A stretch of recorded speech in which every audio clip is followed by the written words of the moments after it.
Mas vamos começar a falar sobre o Flamengo, né, que conseguiu essa vitória, magra, é verdade, por 1-0, mas a vantagem era enorme, poupou seus titulares, nem o Renato Gaúcho, como a gente tinha falado aqui, né, Rafa? Sim. No momento em que o Flamengo conseguiu a goleada por 6-0 no jogo de ida no Maracanã, a gente já levantava a possibilidade do Renato não viajar até Natal, ficar aqui com os principais jogadores, tinha gente que acreditava que isso não iria acontecer. Eu disse aqui desde o princípio, eu acho que vai acontecer, o Renato não vai para Natal. Eu acertei, não foi e não levou seus principais jogadores, né, os titulares, os considerados titulares. Mesmo assim, o Flamengo fez um primeiro tempo melhor, um segundo mais em ritmo mais lento, mas se classificou, Rafa. Eu lembro do que o Roque falou no dia que a gente debateu essa questão do Renato viajar ou não. No melhor dos mundos, ele teria tocado a semana de treinamentos no Rio e ainda assim teria se apresentado com um time para essa partida. Porque eu acho que dá o peso do profissionalismo, assim, do que é isso. A declaração do Pedro no fim do jogo, do respeito ao adversário, do respeito à competição, a fase que se encontra o confronto. Acho que tudo isso indicaria um Renato, pelo menos, porque tem relação até com acompanhar os seus jogadores de perto. Né? É claro que aconteceu algumas vezes no período que ele estava à frente do Grêmio, eu tinha expectativa se isso se confirmaria no Flamengo. Você, como falou bem aqui, já achava que era praticamente certa a ausência dele. Eu acho que não é o melhor dos caminhos, mas compreendo, enfim. E também, com relação à classificação, é irrelevante a presença do Renato ou não. Mas eu acho que o que cabe mais de debate, assim, claro, entendendo o que era o confronto decidido, é que essa equipe do Flamengo que entrou em campo, quando a gente fala de um time totalmente diferente, um time totalmente reserva, teve um período do trabalho do Rogério, a reta final dele, que ele jogava com pelo menos 5 desses caras seguidamente, por ausências dentro do time. A gente está falando aqui do Mateuzinho, o jogo contra o Cuiabá, inclusive, foram 6, porque o Gabriel Batista também foi o goleiro. A gente está falando de mais da metade da equipe vindo desse time, que obviamente não te dá a resposta que os 11 titulares que todo mundo conhece do Flamengo dão. Claro, também pela sequência, claro que, falando de hoje, também pelo desafio já consumado, a classificação consumada, o foco é diferente para o jogo, tudo é um pouco abaixo. O Flamengo sobrou, mesmo sendo um jogo só de 1-0. Mas eu acho que fica claro que há um desnível. E a partir desse desnível é que o Flamengo teve que trabalhar, vamos lá, excetuando que essa sequência agora de retorno dos atletas, por um período de 2 meses. Trabalhando sempre com pelo menos 4 ausências, quase sempre 5, e como esse jogo que eu citei contra o Cuiabá, com 6 jogadores desses que estavam em campo hoje. É um número muito representativo para você administrar jogando o Brasileirão, não um confronto contra uma equipe de Série D, né? É que acho que também ele pensa na questão de evitar a viagem dos principais titulares, é uma viagem longa até Natal. Sim. Tem mais esse peso também, é poder trabalhar com os caras aqui, recuperá-los de uma maneira mais adequada. Ele não teve ainda uma semana inteira para trabalhar o time, então todas essas questões a gente vai colocar aqui para o Casão também comentar. Deixa eu já botar no papo de antemão aqui o Guga Villani e o Roger Flores, que trabalharam nesse jogo e vão poder debater também esse assunto com a gente. Guga, boa noite, bem-vindo ao Troca mais uma vez. Que time, hein? Tudo bem, Felipe, Tudo na Casão? Tudo bem, Rafa? Todo mundo ligado no Troca de Passes. Eu vou deixar a análise tática, técnica, até porque o Roger manja muito mais do assunto do que eu. Eu só queria destacar um número que me chama a atenção. Eu até achei que o Flamengo fosse passar batido, né? Mas saiu o gol, então são números redondos que valem destaque. O Flamengo chega a 90 gols na temporada em 40 jogos.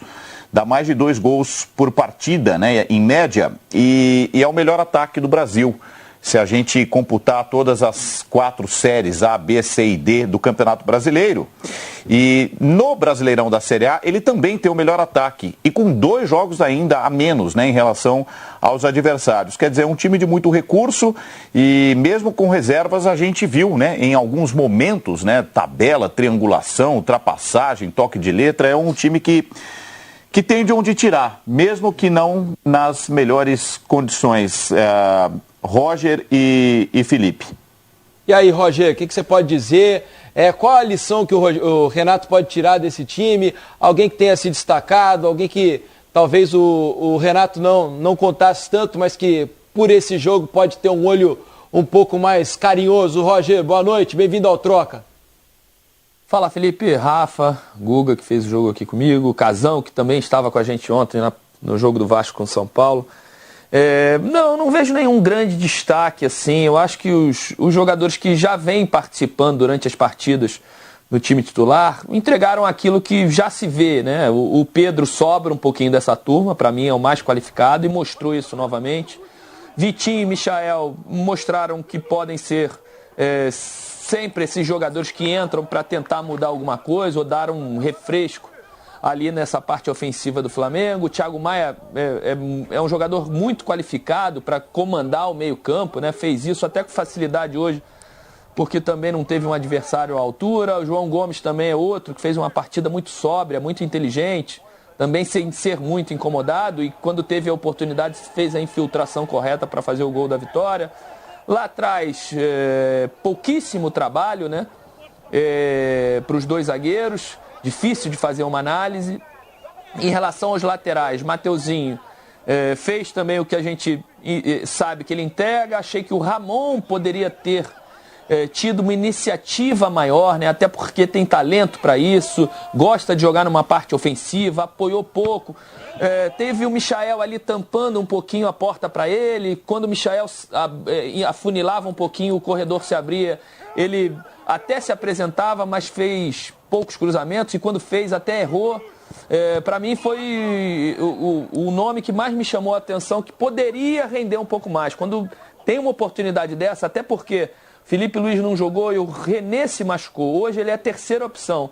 E quando aparece um jogo desse, tem que fazer alguma coisa diferente, né? Tem que individualmente buscar uma jogada mais bonita, tá sempre sendo acionado na frente, e ele não fez isso hoje. Eu acho que ele perdeu uma boa oportunidade.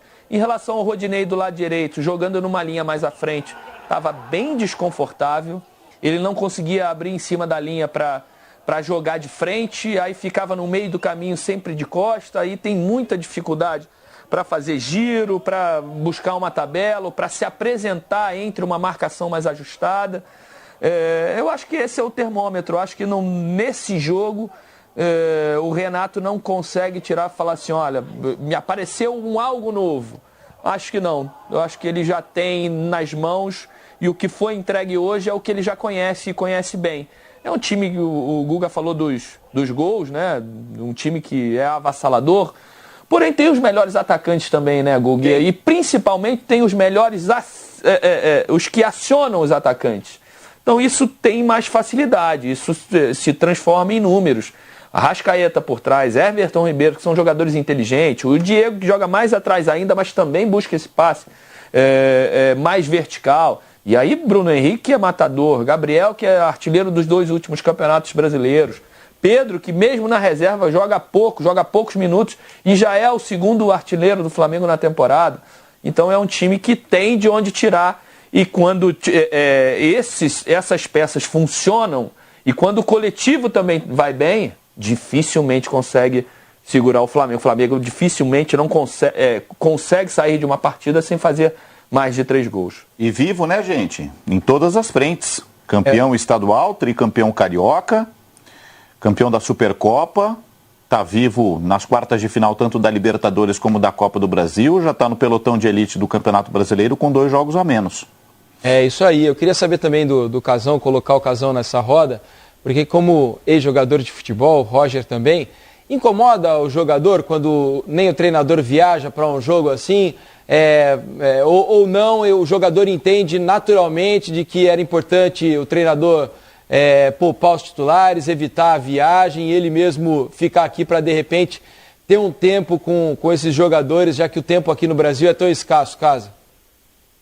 Não, assim, eu contesto um pouco esse tipo de comportamento do Renato em alguns momentos, principalmente no Flamengo agora, chegou há pouco tempo, está tudo certo, está tudo correndo bem. Eu achava que ele deveria ter ido para lá, porque o jogador ali que vai jogar essa partida, que os titulares não estão, eles vão lá para jogar, eles vão entusiasmados, eles vão com vontade, mas aí eles olham, nem o treinador está lá, eu não sei, aí é individual, cada jogador pensa de uma maneira, analisa de uma maneira. Pode ser que alguns falem assim, pô, o cara nem veio aqui, sabe? Pô, será que esse desinteresse também é um desinteresse pelo meu jogo? Sabe, você começa a pensar em você e fica em dúvida qual é a relação do treinador com os jogadores, né? O Renato tem uma ótima comunicação com o jogador de futebol. O Renato, ele tem um ótimo relacionamento com os jogadores de futebol. Tanto que ele chegou no Flamengo, o time ficou mais leve, mais tranquilo, é a linguagem dele, ele tira o peso, né? O Renato tem uma habilidade para tirar o peso de início de polêmica, assim, muito boa, né? Quando o Gabriel saiu 2, 3 jogos atrás e não gostou, ele já veio com uma piadinha, com um deboche, hoje já está tudo certo. Então o Renato tem essas habilidades de relacionamento com o jogador de futebol. E nesse momento, início de trabalho, eu achava que ele deveria ter ido lá junto com os caras, se não jogam, e mostrar para eles que tô aqui com vocês, vocês são do time. Apesar que eles sabem que são do time. Mas é um momento que eu achava que o Renato poderia ter ido. Ele fazia isso no Grêmio, ele fez algumas vezes lá no Grêmio, mas ele ficou 5 anos no Grêmio, né? Ele começou a fazer isso um tempo para frente, né? Que já estava tudo formado, a cabeça dos jogadores já estava feita, ele já tinha entendido como o Renato pensa. Agora não, agora tá tudo indo muito bem, mas está tudo muito novo ainda, né? E eu acho que nessa partida eu não concordo com a não ida do Renato. Mais para frente, eu até concordaria, mas mais tempo de trabalho, né? Com mais tempo de trabalho, eu até concordaria. Agora eu achava que ele deveria ter ido. Nem o Alexandre, né? O Alexandre Mendes, que é o auxiliar direto do Renato, viajou para lá. O time foi comandado pelo Maurício Santos, que é um cara, Maurício Souza, que é um cara do próprio clube, né? O Roger, você entende da mesma maneira? Como é que você avalia aí essa não ida do Renato lá a Natal? Então, Felipe, você falou sobre como o jogador recebe isso, né? Principalmente aqueles que não têm tanta oportunidade e tal. Eu acho que o Renato está em lua de mel, né? Então, esse momento, eu acho que eles não ficaram tão aborrecidos assim. Mas eu acho que o Renato também deveria ir. Mesmo que tivesse que participar dos treinamentos durante o dia de hoje, né, nessa quinta-feira com os titulares lá, eu acho que dava para ele pegar um voo durante a tarde, chegar em Natal, participar do jogo, amanhã voltava cedinho também, valia o sacrifício. Porém, eu acho também que o Renato ainda é um comandado, né? Ele não é presidente do clube, ele não é vice-presidente do clube. Isso aí foi feito em comum acordo. Eu, por exemplo, se eu tenho um cargo acima, ou se eu sou um diretor, eu contestaria e, de repente, falaria, Renato, eu acho que isso é uma decisão do Flamengo e não do Renato, né?